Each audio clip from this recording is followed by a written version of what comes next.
UK government र Nepal government बिच चाहिँ Nepali नर्सिङहरूलाई as a इम्प्लोइको रूपमा लैजाने भनेर चाहिँ एमओयू साइन भइसकेको छ, जुन चाहिँ जसको एप्लिकेसन चाहिँ जुलाई 20बाट ओपन भइसकेको छ भने अब अक्टोबरको 19मा इन्ड हुन्छ, अक्टोबर 19 2023मा इन्ड हुनेछ।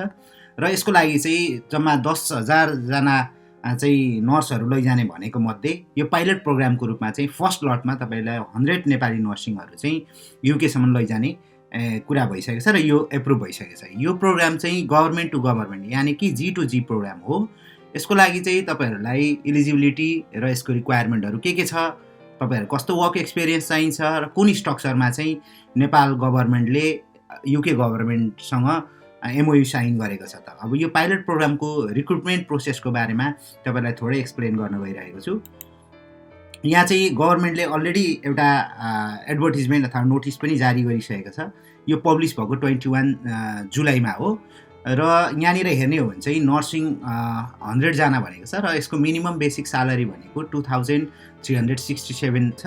सँगसँगै तपाईँको working hour 37.5 hours per week हो भने त्यसमा चाहिँ तपाईँहरूले यदि गभर्मेन्टको ल अनुसार अरू फेसिलिटीहरू युके गभर्मेन्टको ल अनुसारको आफ्नो फेसिलिटीहरू पाउनु नै हुनेछ र यसको कन्ट्याक्ट पिरियड भनेको 3 इयर्स मिनिमम हुनेछ र त्यहाँभन्दा पछाडि चाहिँ यदि कम्पनीले चाहिँ यदि तपाईँलाई अथवा हस्पिटलले चाहिँ तपाईँहरूको कन्ट्र्याक्टलाई रिन्यू गर्न चाह्यो भने त्यहाँभन्दा बढी पनि एक्सटेन्ड गरेर तपाईँहरू बस्न सक्नुहुनेछ है त। अब सँगसँगै यसमा तपाईँहरूको इलिजिबिलिटी क्राइटेरियाको कुरा गरौँ। यसको लागि चाहिँ तपाईँसँग कम्तीमा पनि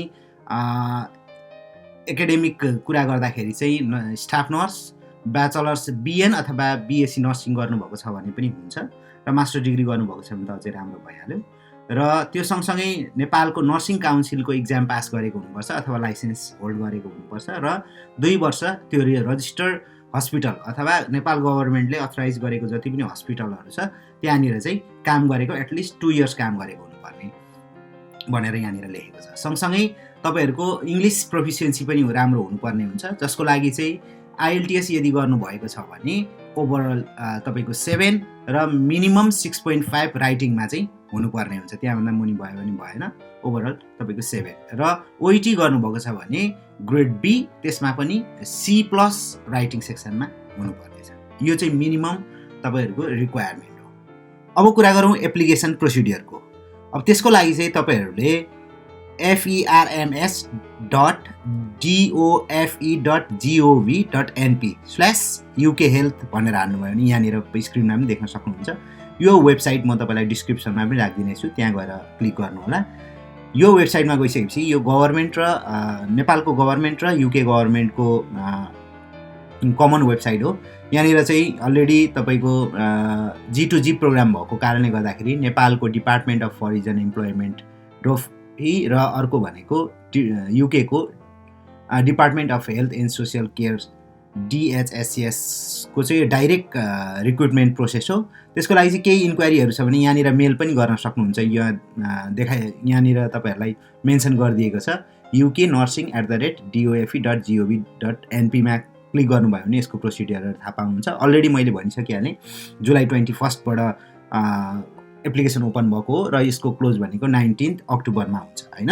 अब यहाँनिर सबै प्रोसिडियरहरू यहाँनिर तपाईँलाई देखाइदिएको छ। म थोरै तपाईँहरूलाई एक्सप्लेन गरिदिन्छु यसको एप्लिकेसन प्रोसिडियरको फ्लो चार्ट चाहिँ कस्तो हुन्छ भन्दाखेरि यहाँ तपाईँले जब यो एप्लिकेसन प्रोसेसमा आउनुहुन्छ, आइसकेपछि तपाईँले एउटा लगइन युजर आइडी र पासपोर्ट रजिस्टर गर्नुपर्ने हुन्छ। त्यस पछाडि तपाईँहरू यसको आफ्नो माई पोर्टलमा जान सक्नुहुन्छ अनि यस पछाडि तपाईँले एप्लिकेसन सब्मिट गर्नुहुन्छ। एप्लिकेसन सब्मिट गरिसकेपछि तपाईँ आफूले इलिजिबिलिटी जुन क्राइटेरिया अघि मैले एक्सप्लेन गरेँ त्यो इलिजिबिलिटी क्राइटेरियाहरू चाहिँ तपाईँले मिट गर्नुभयो भने त्यस पछाडि तपाईँ क्राइटेरिया मिट हुनुभयो भने फर्दर प्रोसेसमा जानुहुन्छ, नत्र भने तपाईँको यो एप्लिकेसन यहीँ रिजेक्ट हुन्छ।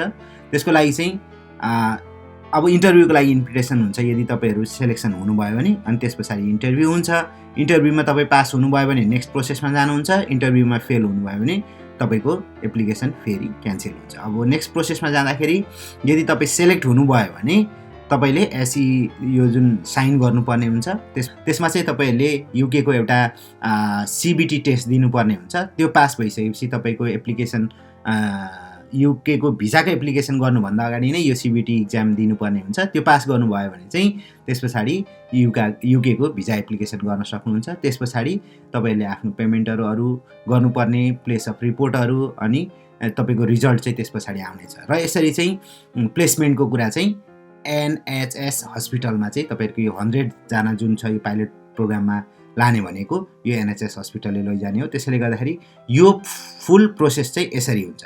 अब यसको लागि चाहिँ तपाईँको अनलाइन एप्लिकेसन गर्नको लागि चाहिँ यहाँनिर दिएको छ। तपाईँको ल्याङ्ग्वेज इलिजिबिलिटी पनि यहाँ छ, सिबिटी टेस्टको इन्फर्मेसन के हो यहाँ दिएको छ, क्वेसनहरू यहाँनिर तपाईँहरूको अरू केही क्वेसनहरू छ भने यहाँनिर एफएक्यूमा हेर्न सक्नुहुन्छ हैन, गाइडेन्सहरू सबै यहाँनिर दिएको छ। अब अनलाइन एप्लिकेसनको कुरामा जाउँ। अनलाइन एप्लिकेसन गर्नको लागि चाहिँ तपाईँहरूले यो पोर्टलमा क्लिक गरिसकेपछि, यो अनलाइन एप्लिकेसनमा क्लिक गरिसके पछाडि यो खालको इन्टरफेस आउँछ। यहाँनिर चाहिँ गएर तपाईँले यो न्यू रजिस्टरमा क्लिक गर्नु होला। न्यू रजिस्टरमा क्लिक गरिसकेपछि तपाईँको पासपोर्ट नम्बर, तपाईँको डेट अफ बर्थ, तपाईँको फुल नेम अनि email address, mobile number, passport create गरेर रजिस्टर गरिदिनु होला। रजिस्टर गरिदिसकेपछि चाहिँ तपाईँहरूको के हुन्छ भने तपाईँलाई इमेलमा तपाईँको यसको युजर आइडी र पासवर्ड आउँछ। त्यस पछाडि यो लगइन भन्नेमा अप्सनमा क्लिक गर्नु होला। अनि लगइन भन्ने अप्सनमा क्लिक गरिसके पछाडि चाहिँ तपाईँले आफूले पाएको युजर आइडी र पासपोर्ट हालेर चाहिँ तपाईँहरूले के गर्न सक्नुहुन्छ, यहाँ लगइन गर्न सक्नुहुन्छ।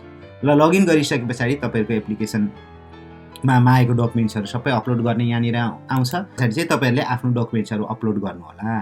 त्यहाँ चाहिँ के अपलोड गर्नु पर्यो, तपाईँको एकाडेमिक जुन नर्सिङको इक्जाम दिनुभएको छ अनि नर्सको जुन सर्टिफिकेटहरू छ त्यो सबै त्यहाँनिर अपलोड गर्नु पर्यो। सँगसँगै तपाईँको ल्याङ्ग्वेज टेस्टको इन्फर्मेसन, जुन ल्याङ्ग्वेज टेस्टको सर्टिफिकेट हुन्छ त्यो पनि तपाईँहरूले अपलोड गर्नु पर्यो।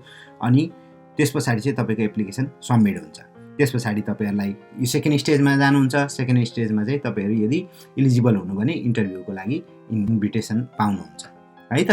र यसरी चाहिँ फर्दर प्रोसेसहरू हुन्छ। अब यो प्रोसेसको लागि चाहिँ कोही पनि तपाईँहरूले एजेन्सीहरू तपाईँहरूले सहयोग लिनुपर्ने हुँदैन, आफै गर्नुपर्ने हुन्छ। र यति पनि गर्न सक्नु भएन भने चाहिँ तपाईँहरूले सायद अब यो G2G प्रोग्राममा तपाईँहरू जानलाई गाह्रै होला। यो सबै प्रोसिडियरहरू यहीँनिर छ। जस्तै उदाहरणको लागि यहाँ तपाईँको अरू क्वेसनहरू, यसको प्रोसेसहरू के छ, अनि एप्लिकेसन कहाँबाट बिगिन हुन्छ, यो धेरैवटा क्वेसनहरूको एन्सर यहाँनिर तपाईँहरूलाई दिएको छ। आइएल्टिएस टेस्टहरू कसरी, कहाँ कतिसम्म चाहिनेदेखि लगेर यसको सपोर्ट सिस्टमहरू के हुन्छ, अनि ट्राभलिङ एरेन्जमेन्टहरू कसरी गर्ने, सबै कुराहरूको तपाईँहरूलाई डिटेल्स यहाँनिर छ। यहाँ गएर तपाईँहरू चेकआउट गर्न सक्नुहुन्छ है त गाइज।